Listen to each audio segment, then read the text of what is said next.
KPCC നടത്തുന്ന സമരാഗ്നി യാത്രയുടെ ഭാഗമായി പത്തനംതിട്ടയിൽ നിശ്ചയിച്ചിരുന്ന സംയുക്ത വാർത്താ സമ്മേളനം ഒഴിവാക്കിയതിന് കാരണം പ്രതിപക്ഷ നേതാവ് വി.ഡി. സതീശന്റെ നിലപാട്.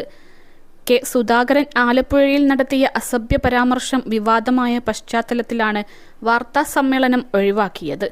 സുധാകരനുമായി വാർത്താ സമ്മേളനം നടത്താൻ താനില്ലെന്ന് സതീശൻ അറിയിക്കുകയായിരുന്നു. ഇതോടെ വാർത്താ സമ്മേളനമേ വേണ്ടെന്ന് വെച്ചു.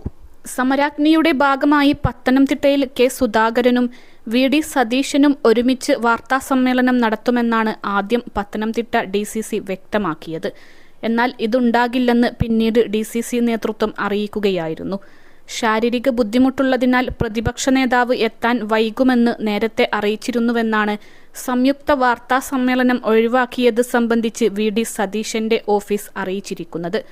എന്നാൽ സുധാകരന്റെ അസഭ്യവർഷമാണ് ഇതിന് കാരണമെന്നതാണ് വസ്തുത. കോൺഗ്രസിന്റെ സമരാഗ്നി ജാഥ ഇന്ന് പത്തനംതിട്ടയിൽ പര്യടനം പൂർത്തിയാക്കി ഉച്ചയ്ക്ക് ശേഷം കൊല്ലം ജില്ലയിൽ പ്രവേശിക്കും. രാവിലെ കെ. സുധാകരനും വി.ഡി. സതീശനും ചേർന്ന് ജനകീയ സദസ്സ് പത്തനംതിട്ടയിൽ നടത്തിയ ശേഷം ഇരു നേതാക്കളും കൊട്ടാരക്കരയിലെ പൊതുയോഗത്തിൽ പങ്കെടുക്കാൻ പോകുമെന്നാണ് അറിയിച്ചിരുന്നത്.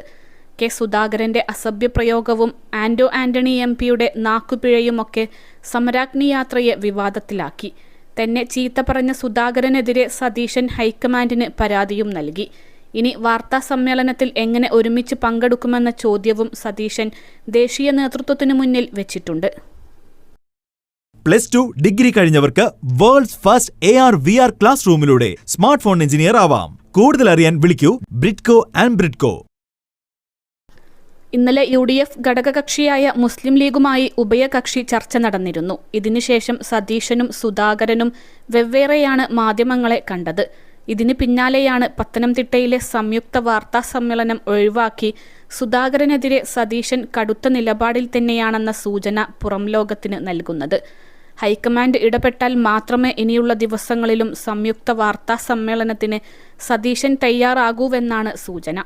ആലപ്പുഴയിൽ വെച്ച് വി.ഡി. സതീശൻ വാർത്താ സമ്മേളനത്തിന് എത്താൻ വൈകിയതിനെ തുടർന്ന് കെ. സുധാകരൻ അസഭ്യപദം ചേർത്ത് നീരസം പ്രകടിപ്പിച്ചത് വൻ വിവാദമായിരുന്നു. അസഭ്യ പരാമർശവുമായി ബന്ധപ്പെട്ട് ഇരുവർക്കുമിടയിൽ നീറിപ്പുകയുന്ന അസ്വാരസ്യങ്ങൾ ഇപ്പോഴും തുടരുകയാണ്.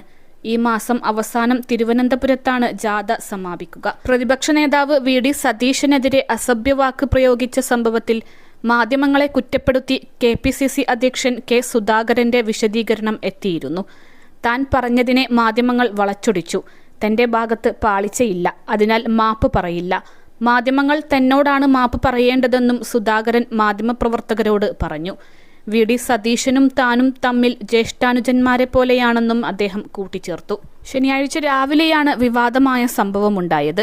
സമരാഗ്നിയുടെ ഭാഗമായി ആലപ്പുഴയിൽ വാർത്താ സമ്മേളനം നടത്തുന്നതിനായി വി.ഡി. സതീശൻ എത്താൻ വൈകിയതാണ് സുധാകരനെ പ്രകോപിപ്പിച്ചത്. സതീശനെതിരെ സുധാകരൻ തെറിവാക്ക് പറഞ്ഞപ്പോൾ മൈക്ക് ഓണാണെന്നും ക്യാമറയുണ്ടെന്നും ഓർമ്മിപ്പിച്ച് ഷാനിമോൾ ഉസ്മാനടക്കമുള്ള നേതാക്കൾ സുധാകരനെ കൂടുതൽ സംസാരിക്കുന്നതിൽ നിന്ന് പിന്തിരിപ്പിക്കുകയായിരുന്നു. 21 ലക്ഷത്തോളം സന്തുഷ്ടരായ ഉപഭോക്താക്കളും 2 ലക്ഷത്തോളം തിമിര ശസ്ത്രക്രിയകളും പൂർത്തിയാക്കിയ മലബാറിലെ ഏക കണ്ണാശുപത്രി അൽ സലാമ ഹൈ ഹോസ്പിറ്റൽ റോഡ് പെരിന്തൽമണ്ണ.